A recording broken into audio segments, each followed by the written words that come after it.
Bonjour, bienvenue à toi aujourd'hui. C'est une belle fête dans l'Église, c'est la fête d'un apôtre. Deux apôtres qu'on connaît peut-être un peu moins, mais deux apôtres qu'un jour on rencontrera et qu'on appellera nos frères, et on sera émerveillés de tout ce qu'ils ont vécu avec Jésus. C'est la fête aujourd'hui de Saint Philippe et Saint Jacques qu'on appelle le mineur, parce qu'on le connaît moins que le Jacques qui, avec Pierre et Jean, accompagnait Jésus au Tabor à Gethsémani. Jésus aujourd'hui est devant une situation qui pourrait le décourager. C'est pas le reniement de Pierre qui le décourage, c'est pas la trahison de Judas.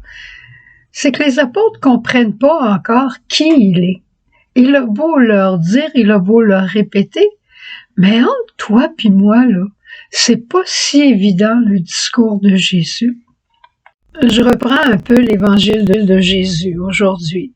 Jésus il dit à Thomas, « Moi je suis le chemin, la vérité et la vie, et personne ne va au Père sans passer par moi. Mais puisque vous me connaissez, vous connaîtrez aussi mon Père. Dès maintenant, vous le connaissez parce que vous l'avez vu. » Philippe il dit, « Jésus, montre-nous le Père, et cela nous suffit. » Jésus il dit, « Vous comprenez pas. Qui me voit le Père. Je suis le signe visible du Dieu invisible. » Mais Thomas ou Philippe ou les autres, ils regardent Jésus, puis ils voient en Jésus un homme frêle, fragile, qui mange avec eux, qui dort avec eux, qui a ses moments de fatigue. Mais ce Fils de Dieu, il est Dieu. Pas facile à comprendre, hein? Quand Jésus dit « Je suis le chemin, la vérité, la vie », parce qu'il est le chemin, il est nécessairement la vérité et la vie. Il est celui que lorsque nous le suivons, nous demeurons dans la vérité de sa parole et nous recevons la vie. Et il est le chemin qui nous conduit vers le Père. Et il veut nous conduire tous ensemble. C'est pour ça qu'il est venu. Philippe, c'est celui qui, au moment de la multiplication des pains en Saint-Jean, c'est celui qui disait « Mais comment faire pour nourrir tout ce beau monde-là? On n'a pas l'argent qu'il faut pour leur acheter à manger 5000 personnes. Voyons donc, Jésus, à quoi tu penses? » Mais les apôtres, ils voyaient pas qu'avec Jésus, rien n'est impossible. Ils voyaient pas qu'en regardant Jésus, en demandant à Jésus, tout devenait possible, à la manière de Dieu. Mais ils n'avaient pas compris encore. Alors, Jésus, patiemment, continue de leur expliquer. Puis il dit, je vous le dis, celui qui croira en moi va faire des œuvres plus grandes que moi. Faire des œuvres plus grandes que Jésus. Jésus parlait pas de l'Internet puis des smartphones là, à ce moment-là. Ce qu'il parlait, je pense, c'était notre union avec le Christ qui nous fait, avec lui, participer à sa mission de sauveur et de rédempteur. Écoute bien, je t'explique quelque chose qui est tellement important, qui est très important pour nous à Myriam, mais qui est très à nous à Myriam parce que on a la spiritualité du baptême, du renouveau filial. Alors, par notre sacerdoce baptismal, Dieu veut et fait de nous un peuple de prêtres. On est un peuple de prêtres. Notre sacerdoce baptismal veut nous unir avec le Christ qui est le véritable grand prêtre de l'Alliance. C'est Jésus qui s'est offert et qui a offert le monde au Père pour la réconciliation de tous les hommes. Mais nous, parce que Jésus vit en nous par notre baptême et que nous vivons en lui, nous communions, quand nous l'actualisons, nous communions à sa fonction sacerdotale.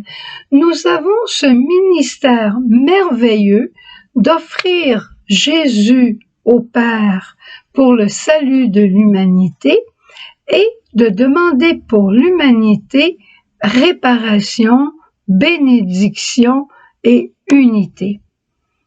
Dieu le Père reçoit Jésus que nous lui offrons et il bénit à ce moment-là la terre.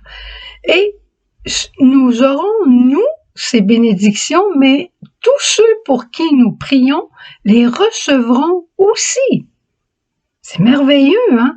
Mais nous avons comme fonction, comme ministère, je dirais, on a été choisis pour offrir le Christ. C'est ça notre mission de suppléance.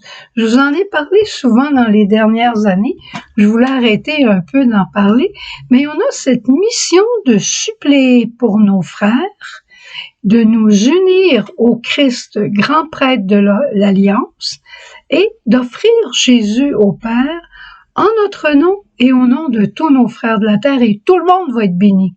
Le bon Dieu ne dira pas « Ah, toi, parce que tu me l'as offert, Jésus, tu vas recevoir 2 fois plus de bénédictions. » Non! Mais quel bonheur, quel privilège que cette mission d'offrande, de suppléance qui est la nôtre. Tu comprends quand Jésus nous dit « Vous allez faire des œuvres encore plus grandes que moi. » C'est pas une question de plus ou de moins, c'est des œuvres dont on ne pouvait jamais rêver. Des œuvres dont on ne pouvait jamais penser qu'on serait participant à ces œuvres divines. Je vais donner un exemple très, très, très concret, parce que c'est vrai que la mission de suppléance est une chose. Tout ce que tu vis présentement, de joie, de peine, de souffrance, de douleur arthritique, de ne pas pouvoir sortir, tout ce qui fait la trame de ta vie, tu dis, Père, je t'offre Jésus dans sa patience, je t'offre Jésus qui a souffert, je t'offre Jésus qui avait envie de voir ses enfants réunis autour de lui.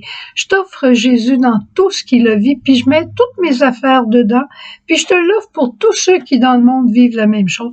Tu penses que c'est pas extraordinaire? C'est pas de faire des grandes prédications, c'est pas de faire des messages lumière qui est si important quand on va arriver devant le bon Dieu. C'est d'avoir offert Jésus au Père, c'est d'avoir prié pour l'humanité, c'est d'avoir exercé notre sacerdoce baptismal. C'est ça qui est grand. Puis dans les petites choses de la vie, moi, en français, à l'école, j'étais nulle à peu près. J'arrivais à passer à cause de la grammaire, là, mais la dictée puis la composition, c'était pas mon fort. Mais maintenant que je sais que je peux tout faire avec Jésus, quand j'ai quelque chose de spécial à écrire, eh ben, je m'en vais à la chapelle, je m'assois avec Jésus, puis je dis, Jésus, qu'est-ce que je fais? Comment je vais dire ça? J'avais une petite délicatesse à faire dans la famille.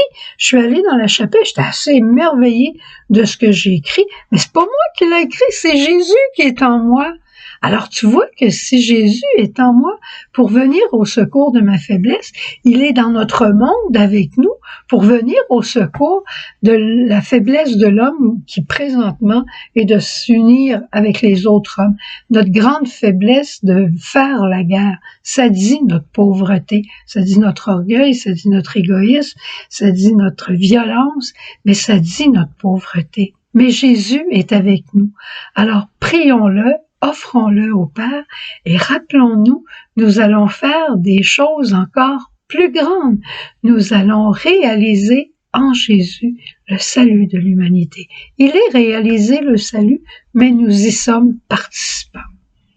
Bonne journée à toi aujourd'hui.